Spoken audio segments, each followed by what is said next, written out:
ಅಯ್ಯೋ ಏನಾಗ್ಲಿಲ್ಲ. ಹಲೋ, ನಂಬಿದವನಿಗೆ ದೇವರು ತನ್ನ ಮಹಿಮೆ ತೋರಿಸ್ತಾನೆ.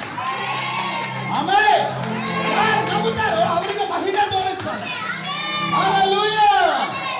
ನೀನು ನಂಬಿದೀಯ, ದೇವರ ಮಹಿಮೆ ನೋಡ್ತೀಯ. ಹೇಗೆ ನೋಡ್ತೀಯ? ನಿನ್ನೊಳಗೆ ನೋಡ್ತೀಯ, ನಿನ್ನ ಮಕ್ಕಳೊಳಗೆ ನೋಡ್ತೀಯ, ನಿನ್ನ ಕುಟುಂಬದೊಳಗೆ ನೋಡ್ತೀಯ, ನಿನ್ನ ಉದ್ಯೋಗದೊಳಗೆ ನೋಡ್ತೀಯ, ನಿನ್ನ ವ್ಯಾಪಾರದೊಳಗೆ ನೋಡ್ತೀಯ, ನಿನ್ನ ವಿದ್ಯಾಭ್ಯಾಸದೊಳಗೆ ನೋಡ್ತೀಯ, ನಿನಗಿರುವ ಎಲ್ಲದರ ಒಳಗೆ ನೋಡ್ತೀಯ.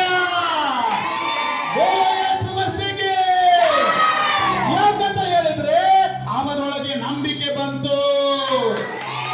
ಆಮೇಲೆ ಅವನ ನಂಬಿಕೆಯನ್ನ ಯಾರು ನೋಡಿದ್ರು? ಯೇಸು ನೋಡಿದ್ರು.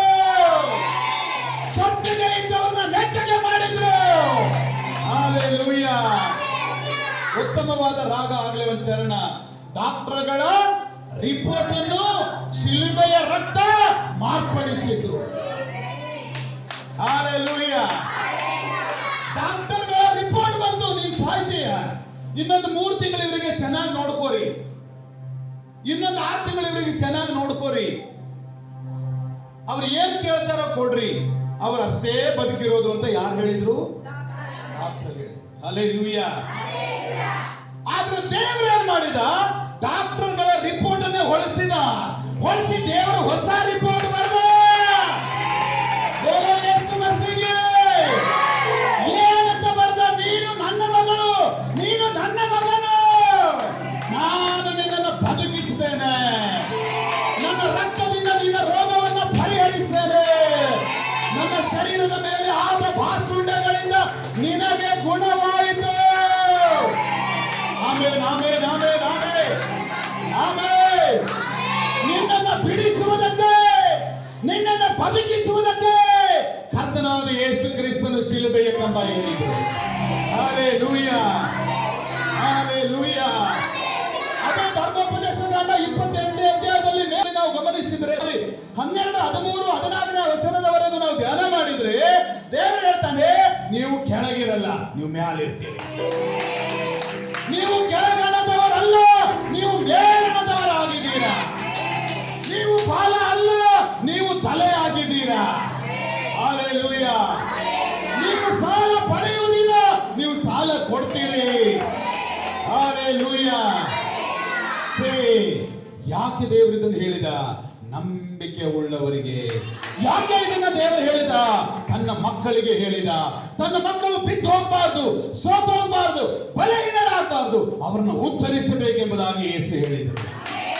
ಆಮೇನ್, ಆಮೇನ್, ಆಮೇನ್. ಖಾಲಿ ಪೀಲಿ ಯಾಕೆ ಚಿಂತೆ ಮಾಡ್ತೀರಾ? ಖಾಲಿ ಪೀಲಿ ಮನುಷ್ಯರ ಕೈ ಯಾಕೆ ನೋಡ್ತೀರಾ? ಖಾಲಿ ರೀ, ಏನು ಮಾಡಕ್ಕಾಗಲ್ರಿ. ಹಲ್ಲೆಲೂಯಾ. ದೇವರನ್ನ ನೋಡ್ರಿ, ಅಲ್ಲಿ ವಚನ ಹೇಳ್ತದೆ, ವಿಶೇಷವಾದ ಲೈನ್ ಇದೆ ನೋಡ್ರಿ ಅಲ್ಲಿ.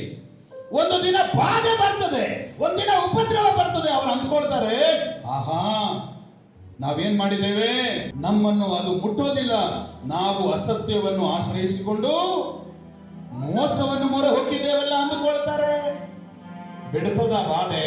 ಅಸತ್ಯವನ್ನ, ಸುಳ್ಳನ್ನ ಹತ್ಕೊಂಡು, ಮೋಸವನ್ನ ಹತ್ಕೊಂಡು, ಅನ್ಯಾಯವನ್ನ ಹತ್ಕೊಂಡು ಜೀವಿಸುವವರಿಗೆ ಆಪತ್ತು ಬಿಡ್ತದ? ಕಳವಳ ಬಿಡ್ತದ? ಸಾಲ ಬಿಡ್ತದ? ರೋಗ ಬಿಡ್ತದ? ಬಾಧೆ ಬಿಡ್ತದ? ನೋ. ಸುಳ್ಳಾಡೋರಿಗೆ ಯಾವತ್ತೂ ಬಾಧೆ ಬಿಟ್ಟು ಹೋಗಲ್ಲ. ಹಲ್ಲೆಲೂಯಾ.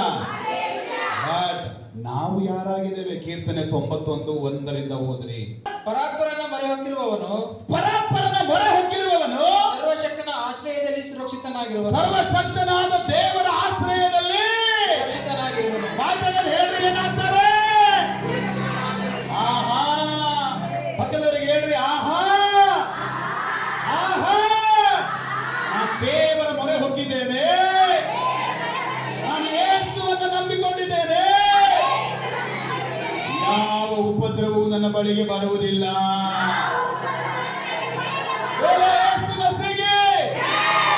ಇದ್ರೆ ಹೇಳ್ರಿ, ದೇವರು ಕೈ ಕೊಟ್ಟಿದ್ದಾನೆ. ಅದಕ್ಕೆ ದೇವರಿಗೆ ಒಬ್ಬನಿಗೆ ಹೇಳ್ದ, ಶುದ್ಧ ಹಸ್ತನು ಬಲಗೊಳ್ಳುತ್ತಲೇ ಇರ್ತಾನೆ. ಆಮೇಲೆ ದಾವೀದನು ಹೇಳ್ತಾನೆ, ದೇವರೇ ನನ್ನ ಕೈಗಳ ನೀತಿಗೆ ತಕ್ಕಂತೆ, ನನ್ನ ಕೈಗಳ ಶುದ್ಧತ್ವಕ್ಕೆ ತಕ್ಕಂತೆ ನೀನು ನನಗೆ ಪ್ರತಿಫಲವನ್ನು ಕೊಟ್ಟಿದ್ದೀಯಾ. ಆಮೇಲೆ ಪರಿಶುದ್ಧವಾಗಿರ್ಬೇಕು. ಹಾಲೆಲೂಯಾ. ಈ ಕೈಗಳು ನಮಗ್ ಸಾಕ್ಷಿ ಕೊಡಬೇಕು. ಈ ಕೈಗಳು ನಮ್ಮನ್ನು ಹಿಂಗೆ ಹೊಡೆಯುವಂಗ ಆಗ್ಬಾರ್ದು. ಈ ಕೈಗಳು ಅನೇಕರಿಗೆ ಕೊಡುವಂಗ ಆಗ್ಬೇಕು, ಅನೇಕರಿಗೆ ಹರಿಸುವಂಗ ಆಗ್ಬೇಕು. ಆಮೇಲೆ ಪರಾತ್ಪರನು ಯಾರು? ಜಗತ್ತನ್ನೇ ಸೃಷ್ಟಿಸಿದವನು ಯಾರು? ಸಮಸ್ತವನ್ನ ಆಳ್ತಾ ಇರೋನು ಯಾರು? ನಿನ್ನನ್ನ ನನ್ನನ್ನ ಭೂಮಿಯಲ್ಲಿ ಉಂಟು ಮಾಡಿದವರು ಯಾರು? ಈ ಭೂಮಿಯನ್ನ ಉಂಟು ಮಾಡಿದವರು ಯಾರು? ಆಕಾಶವನ್ನ ಉಂಟು ಮಾಡಿದವರು ಯಾರು? ಸೂರ್ಯ ಚಂದ್ರ ನಕ್ಷತ್ರನ ಉಂಟು ಮಾಡಿದವರು ಯಾರು? ಈ ಭೂಮಿಯ ಮೇಲಿರುವ 84 ಕೋಟಿ ಜೀವರಾಶಿಯನ್ನು ಉಂಟು ಮಾಡಿದವರು ಯಾರು? ಹಾಗಾದ್ರೆ ದೇವರನ್ನ ನಾವು ಆಶ್ರಯಿಸಬೇಕಲ್ವಾ? ಅಲ್ವಾ? ಪಕ್ಕದವರಿಗೆ ಕೇಳ್ರಿ, ಯಾರನ್ನ ಆಶ್ರಯಿಸಬೇಕು? ನಾವು ಯಾರನ್ನ ಆಶ್ರಯಿಸಬೇಕು?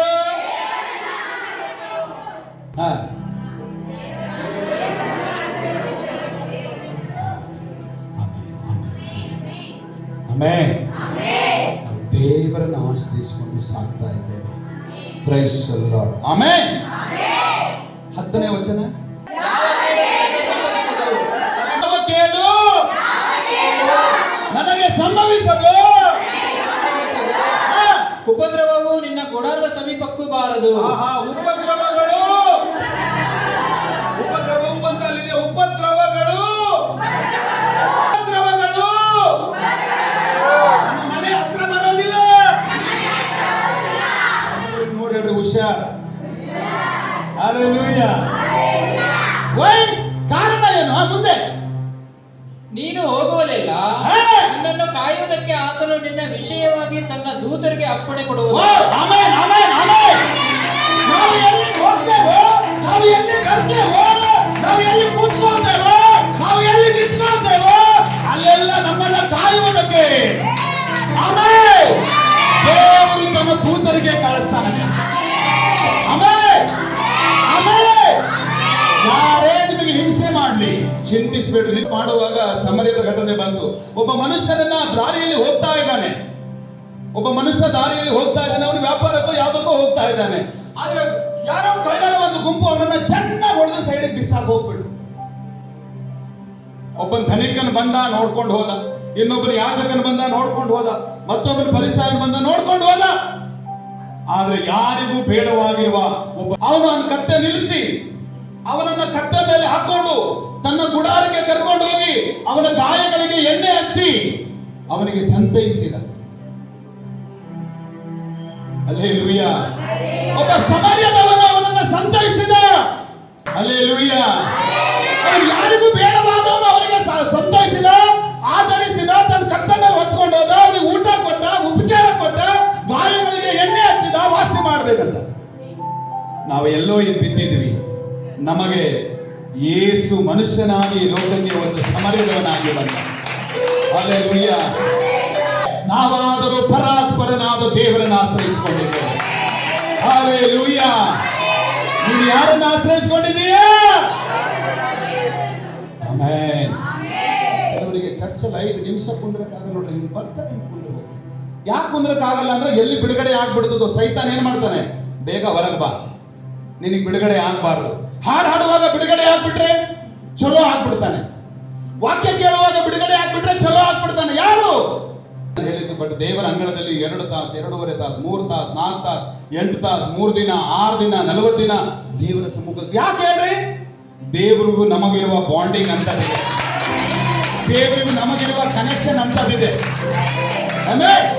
ಹಾಗಾಗಿ 2 ವಿಷಯಗಳನ್ನ ಮನಸ್ಸಿಗೆ ತಂದುಕೊಳ್ಳ್ರಿ. ಅಸತ್ಯವನ್ನ ಆಳ್ಕೊಂಡವರು ಅವರು ಹೇಳ್ತಾರೆ ಏನಾಗಲ್ಲ ಬಿಡು, ಏನಾಗಲ್ಲ. ನಂಬದವ್ರು ಹೇಳ್ತಾರೆ ಏನಾಗಲ್ಲ ಬಿಡು. ಆದ್ರೆ ನಂಬದವರ ಗುರುತೇನು? ದೇವರವನ ಜೊತೆಗಿದ್ದಾನೆ, ಅವನಿಗೆ ಕಾಯ್ತಾನೆ, ಅವನಿಗೆ ನಡೆಸ್ತಾನೆ. ಆಮೆನ್. Hallelujah, hallelujah. ನಂಬದವರು ಏನನ್ನ ಆಶ್ರಯಿಸುವರು?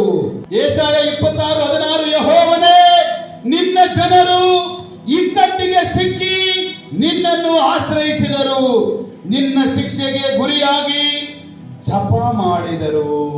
ಆಮೆನ್. ಏನ್ ಮಾಡಿದರು? ಜಪ ಅಂದ್ರೆ ಏನು?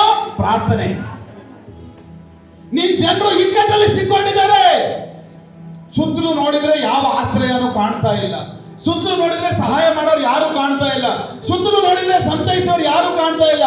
ಅವರು ಚುಚ್ಚೋರು, ಇವರು ಚುಚ್ಚೋರು, ಎಲ್ಲ ಚುಚ್ಚೋರೇ ಆದರೆ. ಬಟ್ ನನ್ನನ್ನು ಮೆಚ್ಚೋರು ಯಾರದಾರ? ದೇವ್ರೆ, ನನ್ನನ್ನು ಪೋಷಿಸೋರು ಯಾರದಾರ ದೇವ್ರೆ, ನನ್ನನ್ನು ಪ್ರೀತಿಸೋರು ಯಾರದಾರ ದೇವ್ರೆ? ಯಾರು ಹೇಳ್ತಾರೆ ಇದನ್ನ? ಯಾರು ದೇವರನ್ನ ಹಾಕೊಂಡಿದಾರೋ ಅವ್ರು ಹೇಳ್ತಾರೆ. Amen, amen, amen. ಪ್ರಿಯರೇ, ವಾಕ್ಯ ಹೇಳುತ್ತದೆ, ಯೆಹೋವನೇ, ನಿನ್ನ ಜನರು ಇಕ್ಕಟ್ಟಿಗೆ ಸಿಕ್ಕಿ ನಿನ್ನನ್ನು ಆಶ್ರಯಿಸಿದರು. ಅವರು ಶಿಕ್ಷೆಯಲ್ಲಿರುವಾಗ ಜಪ ಮಾಡಿದರು. Hallelujah, hallelujah. ದೇವರಿಗೆ ಮಹಿಮೆ ಉಂಟಾಗಲಿ. ಕರ್ತನಲ್ಲಿ ಪ್ರಿಯರೇ, ಇಕ್ಕಟ್ಟಿನ ದಿನಗಳು ಬಂದಾಗ ಸೋತು ಹೋಗ್ಬೇಡ್ರಿ. ಈ ತಿಂಗಳಿನ ವಾಗ್ದಾನ ಎಲ್ಲರೂ ಬಾಯಿ ತೆಗೆದು ಹೇಳಬೇಕು. ಯಾರು ಮುಟ್ಟದ ಹಾಗೆ ಹಗಲಿರುಳು ಕಾಯುವನು. ನಮಗೆ ದೇವರ ಮೇಲೆ ನಂಬಿಕೆ, ಯಾಕಂದ್ರೆ ನಮ್ಮ ದೇವರು ನಮಗೋಸ್ಕರವಾಗಿ ಏನು ಬೇಕಾದ್ರೂ ಮಾಡ್ತಾರೆ. ಆಮೆನ್. ನಮಗೋಸ್ಕರ ಏನು ಬೇಕಾದ್ರೂ ಮಾಡ್ತಾರೆ. ಆತನು ಸಿದ್ಧನಾಗಿದ್ದಾನೆ. ಆಮೆನ್. ಈ ವಾಗ್ದಾನವನ್ನು ನಾನು ನನ್ನ ಹೃದಯದಲ್ಲಿ ಬಹಳ ಆಳವಾಗಿ ಉಳಿಸ್ಕೊಂಡಿದ್ದೇನೆ. 7ನೇ ತಿಂಗಳಿಗೆ ಬಂದಿದ್ದೇವೆ. ಪರಿಪೂರ್ಣವಾದ ಆಶೀರ್ವಾದ. ದೇವರ ಮಕ್ಕಳ ಸಂಖ್ಯೆ 777 ಪ್ರೈಸ್ ಲಾರ್ಡ್. 7ನೇ ತಿಂಗಳಲ್ಲಿ ದೇವರು ಹೇಳ್ತಾ ಇದ್ದಾರೆ, ಯಾರು ಮುಟ್ಟದ ಹಾಗೆ ಹಗಲಿರುಳು ಕಾಯುತ್ತೇನೆ.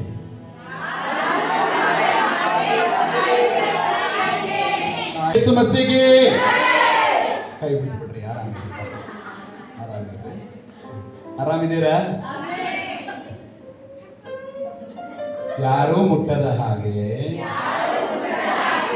ಹಗಲಿರುಳು ದೇವರು ನನ್ನನ್ನು ಕಾಯ್ತಾನೆ.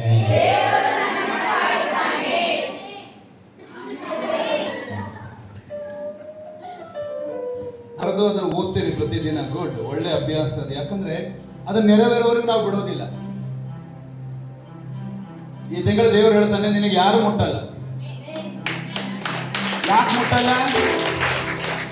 ಯಾಕೆ ಮುಟ್ಟಲ್ಲ? ಹಗಲಿರುಳು ಕಾಯ್ಲಿಕ್ಕೆ ಇದೀನಲ್ವಾ, ಇನ್ನು ಯಾವನ್ ಬಂದು ಮುಟ್ತಾನೆ? ಇನ್ನು ಯಾವನ್ ಬರ್ತಾನೆ? ಹಲ್ಲೆಲೂಯಾ. ಅಲ್ಲಿ 27ನೇ ಅಧ್ಯಾಯ 7ನೇ ವಚನದಲ್ಲಿ, ಯೆಹೋವನು ತನ್ನ ಪ್ರಜೆಯ ಘಾತಕರನ್ನು, ಯಾರನ್ನ? ಹುಷಾರಾಗಿರ್ರಿ. ನಿಮ್ಮಂತೆ ಇರ್ತಾರೆ, ನಿಮ್ ಜೊತೆಗೆ ಇರ್ತಾರೆ, ನಿಮ್ ತಾಟಲ್ಲೇ ಉಣ್ತಾರೆ, ನೀವೆಲ್ಲಕಂದ್ರೆ ನಿಮ್ ಜೊತೆಗೆ ಬರ್ತಾರೆ, ನಿಮ್ಮನ್ನ ಬಹಳ ಪ್ರೀತಿ ಮಾಡಿದಾಗ ನಟಿಸ್ತಾರೆ. ಗುಡ್. ಅಯ್ಯೋ, ನೀನಂದ್ರೆ ನನ್ನ ಪ್ರಾಣ, ಚಡ್ಡಿ ದೋಸ್ತಿ ಅಂತಾರೆ. ನಾನು ಹೇಳೋದು ನಿಮ್ಗೆ ಅರ್ಥ ಆಗ್ತೈತೆ? ಅರ್ಥ ಆಗ್ತೈತೆ? ಅರ್ಥ ಆಗ್ತೈತೆ? ಮುಖ್ಯವಾಗಿ ಇರುವ ವಿಷಯ ಅಲ್ಲೇ. ಈ ವಚನ ನಾನು ಓದುವಾಗ ಒಂದು ಕ್ಷಣ ವ್ಯತ್ಯಾಸವಾದ ಆಲೋಚನೆ. ಏನು? ಯಾಕೆ ದೇವರು ಅದನ್ನು ಹೇಳಿದಾನೆ? ಯಾರು ಮುಟ್ಟದ ಹಾಗೆ ಕಾಯ್ತೇನಂತ? ಓ, ಘಾತಕರು ಇದ್ದಾರೆ, ನಿನ್ನನ್ನು ಬೀಳಿಸುವವರು ಅದಾರೆ, ನಿನ್ನ ಬಗ್ಗೆ ಕೆಡ ಬಯಸೋರು ಅದಾರೆ, ನಿನ್ನನ್ನು ಶಪಿಸೋರು ಅದಾರೆ, ನೀನು ಬೀಳೋದನ್ನ ಕಾಯಲಿಕ್ಕೆ ನೋಡ್ಲಿಕ್ಕೆ ಕಾಯ್ತಾ ಇದ್ದಾರೆ. ಅರ್ಥ ಆಯ್ತಾ ನಾನು ಹೇಳೋದು? ಕಾಯ್ತಾ ಇದ್ದಾರೆ. ದೇವರವರಿಗೆ ಏನಂತ ಹೆಸರಿಟ್ಟಿದ್ದಾನೆ? ಚಪ್ಪಾಳೆ ಕೊಡ್ರಿ ಸಾರಿ. ಘಾತಕರಿದ್ದಾರೆ. ಯೆಹೋವನು ತನ್ನ ಪ್ರಜೆಯ ಘಾತಕರು. ಎಂತ ಘಾತಕರು ಗೊತ್ತಾ? ದೇವರನ್ನ ನಂಬದವರ ವಿರುದ್ಧವಾಗಿ ಎದ್ದೇಳುವ ಘಾತಕರು. ಪ್ರಜೆ, ದೇವರ ಪ್ರಜೆ ಯಾರು? ನೀನು, ನಾವು. ದೇವರ ಮಕ್ಕಳು ಯಾರು? ನೀನು, ನಾನು. ದೇವರಿಗೆ ಸ್ವಂತದವರು ಯಾರು? ನಾವು, ಶುಭವಾದಿದವರು. ಇವತ್ತಿನ ಕೀರ್ತನೆ ಮತ್ತೆ ಇವತ್ತಿನ ಕಾರ್ಯಕ್ರಮಕ್ಕೆ ಬಹಳ ಹೊಂದಾಣಿಕೆ ಆಗ್ತದೆ. ನಿನ್ನ ಹೆಂಡತಿ ಫಲಭರಿತವಾದ ದ್ರಾಕ್ಷಲತೆ ಅಂತಿರ್ತಾರೆ, ನಿನ್ನ ಮಕ್ಕಳು ಎಣ್ಣೆ ಮರದ ಸಸಿಗಳಂತಿರ್ತಾರೆ. ಅವ್ರು ಎಲ್ಲಿ ಕುಂದಿರ್ತಾರೆ? ನಿನ್ನ ಸಂಗಡ ಊಟದ ಮನೆಯ ಸುತ್ತಲೂ ಕೂತ್ಕೊಳ್ತಾರೆ. ಹಲ್ಲೆಲೂಯಾ. ಮಕ್ಕಳು ಅಂತ ಮಕ್ಕಳು ಇರಬೇಕು. ಆಮೇಲೆ ಬಹುಪಾಲು ಸಂದರ್ಭ ನಾನು ನೆನಪು ಮಾಡ್ತಾ ಇರ್ತೇನೆ. ಒಬ್ಬನೇ ಇದ್ದಾಗ ಅನೇಕ ವಿಷಯಗಳು ನಾನು ಅಂದ್ರೆ ತಂದೆ ತಾಯಿಯ ಮೇಲೆ ಮಮತೆ ಉಳ್ಳ ಮಕ್ಕಳು, ಪ್ರೀತಿ ಉಳ್ಳ ಮಕ್ಕಳು ಖಂಡಿತವಾಗಿ ಅದೊಂದು ಆಶೀರ್ವಾದ. ಆಮೇಲೆ ಹಲ್ಲೆಲೂಯಾ. ಇವತ್ತು ಇಲ್ಲಿ ಒಳಗೂ ಇರ್ಬೋದು, ಹೊರಗೆ ಇರ್ಬೋದು, ಅನೇಕರು ನೋಡಿ ಹೊಟ್ಟೆ ಕಿಚ್ಚು ಪಡುವ ದೇವರು ನಮ್ಮನ್ನು ಯಾಕೆ ಇಟ್ಟಿದ್ದಾನೆಂದ್ರೆ ನಮ್ಮ ನಂಬಿಕೆ ದೇವರಾಗಿದೆ.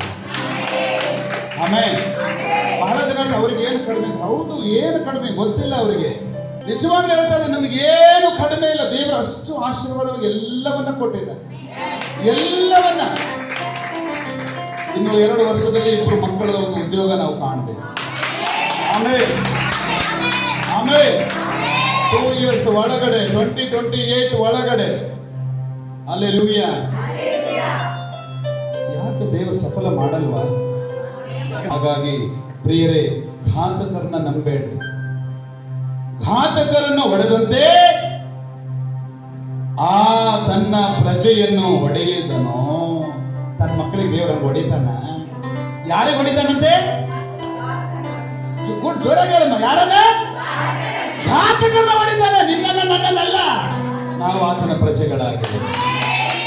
ಆಮೇಲೆ ಗಾಡ್ ಬ್ಲೆಸ್ ಯು. ದೇವರ ವಚನಗಳ ಮೂಲಕವಾಗಿ ನಿಮ್ಮನ್ನ ಘನವಾಗಿ ಆಶೀರ್ವಾದ ಮಾಡಲಿ ಅಂತ ನಾನು ಶುಭ ಹಾರೈಸ್ತೇನೆ. ನಂಬಿಕೆ ಇರಲಿ, ಭರವಸೆ ಇರಲಿ. ನಾನು ನಂದು ಅನ್ನೋ ಅಹಂಕಾರ ಬಿಡ್ರಿ. ಬಹಳ ಸಂದರ್ಭದಲ್ಲಿ ನಾನು ಹೇಳ್ತೇನೆ, ಬೈಬಲ್ ಹೇಳ್ತದೆ, ನಿನಗೆ ಯಾವ ಕೇಡು ಮುಟ್ಟೋದಿಲ್ಲ, ನೀನು ನಂಬಿಗಸ್ತನಾಗಿ. ಆಮೇಲೆ ಉಪದ್ರವಗಳು ಬಂದರೂ ನಿನ್ನನ್ನು ಕುಗ್ಗಿಸೋದಿಲ್ಲ, ಬಾಧೆಗಳು ಬಂದರೂ ನಿನ್ನನ್ನು ಕುಗ್ಗಿಸ್ಲಿಕ್ಕೆ ಆಗಲ್ಲ. ಯಾಕಂದ್ರೆ ನಿನ್ನೊಳಗೆ ನಂಬಿಕೆ ಇರಬೇಕು. ಆಮೇಲೆ ಹಲ್ಲೆಲೂಯಾ. ಉದ್ಧಾರ ಆಗ್ಬೇಕಂದ್ರೆ ತಾಳ್ಮೆ ಬೇಕಂತ ಬೈಬಲ್ ಹೇಳ್ತದೆ. ಕಡೆಯವರೆಗೂ ತಾಳದವನೇ ರಕ್ಷಣೆವಂತಾನೆ, ಇಲ್ಲ ಅಂದ್ರೆ ರಕ್ಷಣೆನೇ ಇಲ್ಲ ಅಂತ. ಯಾರು ಕಡೆಯವರೆಗೂ ಪ್ರಾರಂಭದ ಪ್ರಾರ್ಥನೆಯಿಂದ ಮುಂಚೆ ಬಂದು ಆರಾಧನೆ ಮುಗಿದ ಮೇಲೇನು ಕಾಯ್ಕೊಂಡಿರ್ತಾನಲ್ಲ, ಅವನು ರಕ್ಷಣೆ ಹೊಂದಿದವನು. ಅಂದ್ರೆ ಅವನಲ್ಲಿ ತಾಳ್ಮೆ ಇದೆ. ಅವನಲ್ಲಿ ತಾಳ್ಮೆ ಇದೆ ಅಂದ್ರೆ ದೇವರಿದ್ದಾನೆ ಅಂದ್ರೆ ಅವನಲ್ಲಿ ವಿಶ್ರಾಂತಿ ಇದೆ, ಸಮಾಧಾನದ ಬಳಿಯಲ್ಲಿ ಬಂದಿದ್ದಾನೆ. ಆಮೇನ್ ಆಮೇನ್ ಆಮೇನ್.